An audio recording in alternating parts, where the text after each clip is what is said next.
Alors, bonjour à toutes et à tous, ici Jérôme Waro, donc en direct sur Facebook pour parler d'un sujet qui me passionne, qui est donc la motivation. Donc aujourd'hui, donc ça va être le sujet, et plus précisément, le fait donc de rester motivé malgré le sentiment d'échec.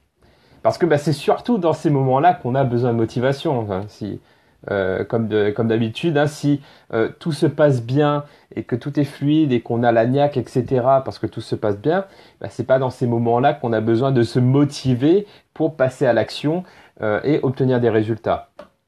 D'ailleurs, le lien entre tout ça repose finalement sur une citation que j'aime beaucoup de Jeffrey Dahmer, qui dit que si tu n'es pas satisfait de tes résultats, alors change tes actions. Si tu n'es pas satisfait de tes actions, change tes décisions. Si tu n'es pas satisfait de tes décisions, change ton attitude. Et si tu n'es pas satisfait de ton attitude, change ta philosophie. Voilà, donc là-dessus, pour moi, c'est un peu la base du leadership, la base de l'esprit entrepreneurial, qui dit que finalement, tous nos résultats découlent de nos actions, qui découlent de nos décisions, qui découlent elles-mêmes de notre attitude, etc.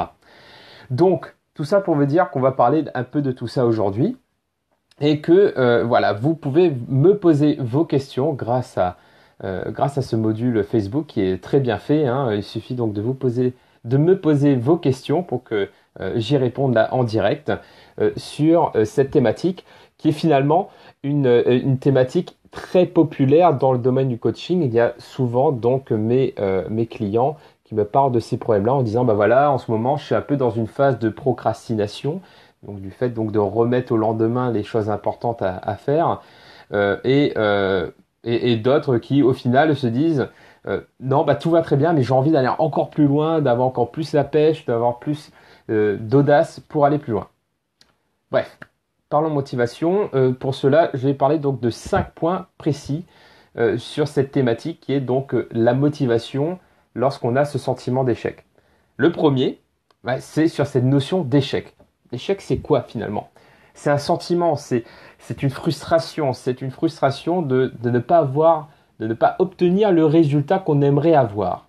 Donc ça va être par exemple, j'ai des objectifs financiers, des objectifs commerciaux lorsque je crée ma boîte, et avec un délai en disant par exemple, voilà, dans 3 mois, j'aimerais avoir 10 nouveaux clients, par exemple.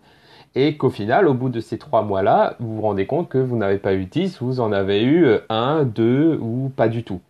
Du coup, c'est là qu'on a ce sentiment d'échec. C'est lorsque le résultat n'est pas atteint.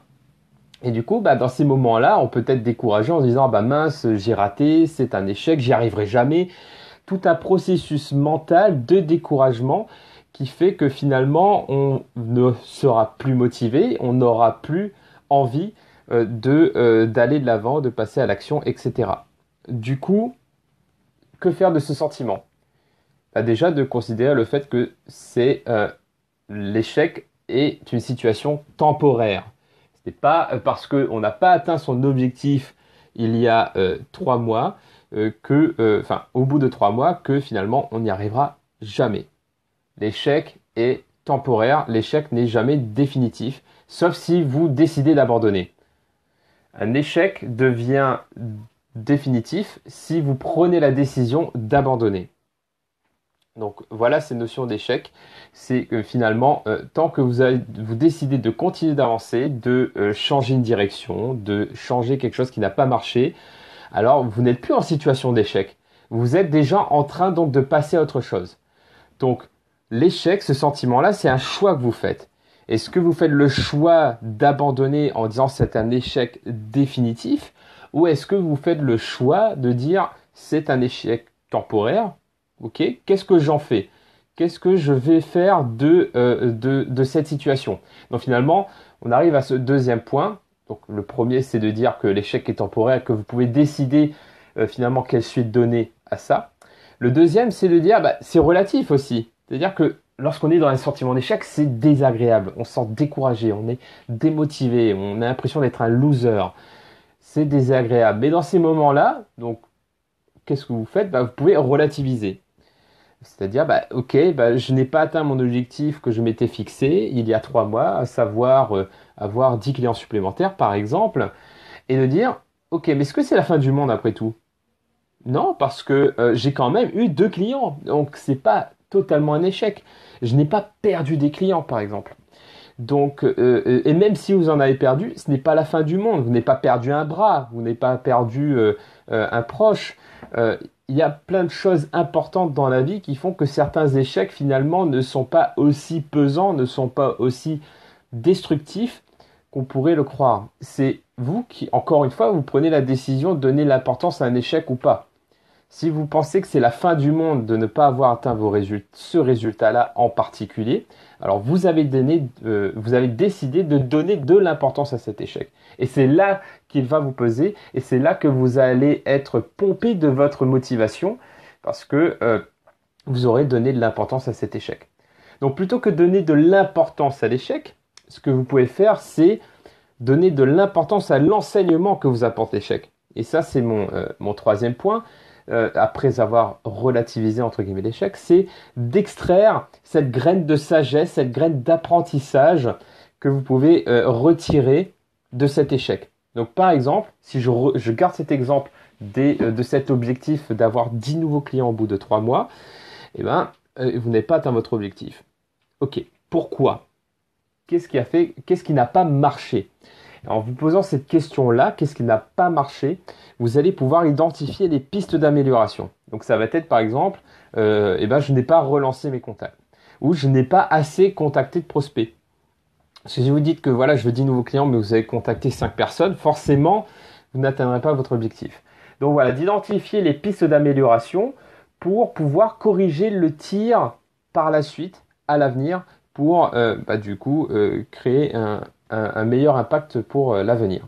Du coup, une fois que vous avez extrait cette graine de sagesse ou d'apprentissage, vous pouvez la cultiver au fur et à mesure pour en faire grandir une bonne pratique, un bon réflexe pour l'avenir.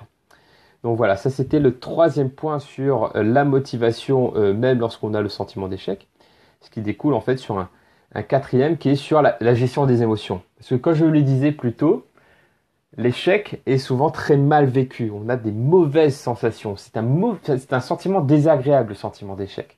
Du coup, comment gérer ça? Le piège, c'est de rejeter ça en disant « Ok, je relativise, non, c'est pas important, je m'en fous, etc. » Du coup, on refoule ça et on ne sait pas comment ça va ressortir un jour. L'idée, c'est donc pour le deuxième point qui est de relativiser, c'est pas de dire que c'est pas important, on oublie tout. Non, l'idée, c'est de dire « Ok, c'est désagréable, je ressens, c'est là, j'ai l'émotion là de désagréable, la frustration, le sentiment d'échec, il est là. Mais après, vous décidez qu'est-ce que vous en faites. Est-ce que c'est utile, ce sentiment-là, d'être abattu, d'être dans cette attitude-là démotivée, sachant qu'après, vous ne pouvez plus passer à l'action. Du coup, vous allez encore détériorer vos résultats, etc. Non, ce n'est pas utile. Du coup, là, vous allez activer votre raison, votre cerveau quelque part, en disant « Ok, j'ai ce sentiment-là, maintenant je passe à autre chose. » Il y a la frustration, elle est là, je l'ai vue, je l'observe, je l'ai vécue. Maintenant, je passe à autre chose. Et cette autre chose, ça va être, du coup, qu'est-ce que je fais par la suite? C'est cette prise de décision rationnelle que vous allez avoir qui va faire que vous allez sortir de cette émotion négative qui vous tue quelque part votre motivation pour vous raccrocher à quelque chose de rationnel, de beaucoup plus motivant, comme votre objectif, comme le futur, comme l'enseignement que vous avez appris pour justement donc améliorer la situation. Et ça, c'est mon dernier point, qui est donc quelle est l'attitude que j'ai envie d'adopter par rapport à cette situation-là? Est-ce que mon attitude est utile? Ça rejoint exactement ce quatrième point qui est je vis une émotion négative, comme ce sentiment d'échec, cette frustration. Je passe à autre chose en prenant une décision de changer ou de retirer un enseignement de cette situation-là. Et en faisant ça, finalement, vous avez choisi une attitude positive, utile à la situation, qui fait que vous allez pouvoir améliorer la situation. Donc voilà les 5 points que j'avais envie d'aborder avec vous en live sur Facebook, sachant que il y en a plein d'autres. Là, c'est 5 points parmi d'autres, mais sur ce thématique de la motivation et de l'échec, il y en a plein d'autres. Je pourrais reprendre des anecdotes personnelles, on pourrait faire même des entraînements ensemble de sagesse, justement de comment réussir à récolter cette petite graine de sagesse de chaque échec pour en cultiver une bonne pratique et des réflexes. On pourrait faire des heures de webconférences là-dessus. Donc là, l'idée, c'était de faire quelque chose d'assez court. J'ai cru voir qu'il y a eu quelques soucis de connexion. J'espère que vous avez quand même pu voir la vidéo dans de bonnes conditions. Si ce n'est pas le cas, je m'en excuse, j'en referai d'autres de toute manière. Et de toute façon, si vous voulez aller plus loin, il y a également donc un programme que j'ai co-créé avec un coach olympique, justement sur la motivation et la gestion des résultats. Voilà, vous avez le lien sur lequel que vous pouvez explorer si jamais vous êtes